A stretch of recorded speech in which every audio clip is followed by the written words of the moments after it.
कहते हैं कि जिसने अपने जीने का कारण खोज लिया उसे कोई भी मुश्किल हरा नहीं सकती। जापान में एक शब्द है इकिगाई। इसका मतलब है जीने का कारण, सुबह उठने का कारण या लाइफ का पर्पस। हर इंसान के अंदर एक ऐसा कारण छुपा होता है जो उसे आगे बढ़ने की प्रेरणा देता है, और जिस दिन इंसान को अपना इकिगाई मिल जाता है उस दिन से उसकी जिंदगी सिर्फ जीने की नहीं, जीने लायक बन जाती है।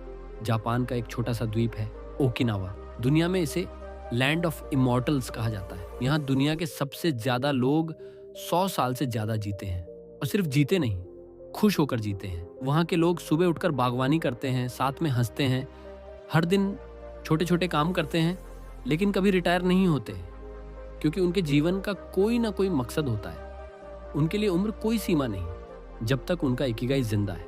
उदाहरण, एक बूढ़ी महिला किमी हर सुबह अपने बगीचे में जाती है और बच्चों को फूल तोहफे में देती है। वह कहती है, ये फूल देना ही मेरा इकिगाई है, कोई बड़ा लक्ष्य नहीं, लेकिन यही उसकी खुशी का कारण है। इकिगाई को समझने के लिए 4 सर्कल है, जैसे एक वेन डायग्राम। इन चारों का बीच का मिलन बिंदु ही इकिगाई है। 1, जो तुम प्यार करते हो, व्हाट यू लव, पैशन दो।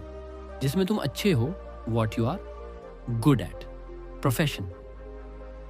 3, जिसकी दुनिया को जरूरत है, what the world needs, mission 4, जिसके लिए तुम्हें भुगतान मिल सकता है, what you can be paid for, vocation. अगर ये चारों बातें एक साथ आ जाएं तो वही तुम्हारा इकिगाई है। एग्जाम्पल, मान लो किसी को पेंटिंग पसंद है और वह उसमें अच्छा भी है। वह अपने चित्र बेचता है जिससे उसे पैसा भी मिलता है, और उसके चित्र लोगों को प्रेरित भी करते हैं। तो यही उसका इकिगाई है। इकिगाई का असली रहस्य है फ्लो में जीना। जब तुम किसी काम में इतने खो जाओ कि वक्त का एहसास ही ना रहे, वही फ्लो है। ये वही अवस्था है जब मन, शरीर और आत्मा एक दिशा में होते हैं। एग्जाम्पल, महेंद्र सिंह धोनी जब मैदान में खेलते हैं तो उनका ध्यान सिर्फ बॉल और विकेट पर होता है। वह उस पल में पूरी तरह डूब जाते हैं। यही फ्लो है। धोनी का इकिगाई क्रिकेट था, और उसी ने उन्हें काल्म, सेंटर्ड और सफल बनाया। ओकिनावा के लोगों से शोधकर्ताओं ने पूछा, आप लोग इतने लंबे समय तक खुश कैसे रहते हैं? उन्होंने कहा, हम ज्यादा नहीं खाते, 80% पेट भरते हैं। इसे कहते हैं हारा हाचिबू। हम रोज थोड़ा थोड़ा हिलते डुलते हैं, हम दूसरों से जुड़े रहते हैं, कम्युनिटी स्पिरिट, और हर दिन कुछ ऐसा करते हैं जो हमें खुशी देता है। एग्जाम्पल, भारत में भी कुछ गांवों में यह संस्कृति दिखती है। जैसे राजस्थान के बारली गांव में महिलाएं सुबह एक साथ खेत जाती हैं, काम करती हैं, गीत गाती हैं और शाम को मिलकर खाना बनाती। उनका यह जुड़ाव ही उनका इकिगाई है। अपना इकिगाई ढूंढने के 5 तरीके। 1, अपने दिल से पूछो, कौन सा काम करते हुए समय का पता नहीं चलता। 2, छोटे कदमों से शुरू करो, हर दिन अपने पसंद के काम को थोड़ा समय दो।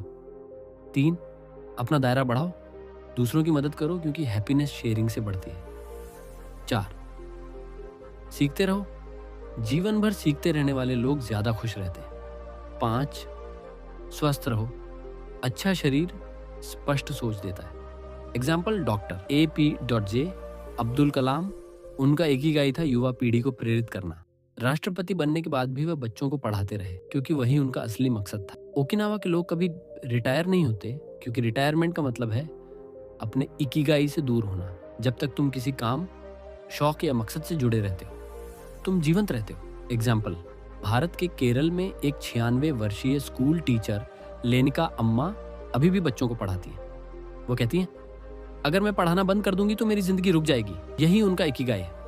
किताब कहती है, खुशी कोई डेस्टिनेशन नहीं बल्कि वे ऑफ लिविंग है। अगर तुम हर दिन कुछ ऐसा करते हो जो तुम्हें अर्थ देता है तो तुम पहले से ही अपने इकिगाई में जी रहे। एग्जाम्पल, किसी किसान का इकिगाई खेत जोतना हो सकता है, किसी कलाकार का इकिगाई चित्र बनाना, किसी माँ का इकिगाई अपने बच्चों को खुश देखना। हर इंसान का इकिगाई अलग होता है, लेकिन होता हर किसी के अंदर है। जिंदगी बहुत छोटी है उसे बिना मकसद के जीने के लिए। रोज सुबह उठो और खुद से पूछो, मैं आज क्यों जी रहा हूँ? उस सवाल का जवाब ही तुम्हारा इकिगाई है। जब तुम अपना इकिगाई खोज लेते हो तो काम बोझ नहीं लगता, हर दिन उत्सव बन जाता है और हर सांस में अर्थ दिखाई देने लगता है। दोस्तों, याद रखो, जिनके पास जीने का कारण होता है वे हर कैसे को झेल सकते हैं। अपना इकिगाई ढूंढो, क्योंकि वहीं छुपा है तुम्हारे जीवन का असली अर्थ। अगर आपको ये वीडियो पसंद आई हो तो लाइक कीजिए, शेयर कीजिए, और ऐसे ही मोटिवेशनल बुक समरी के लिए ट्रू ग्रिट को सब्सक्राइब जरूर करें।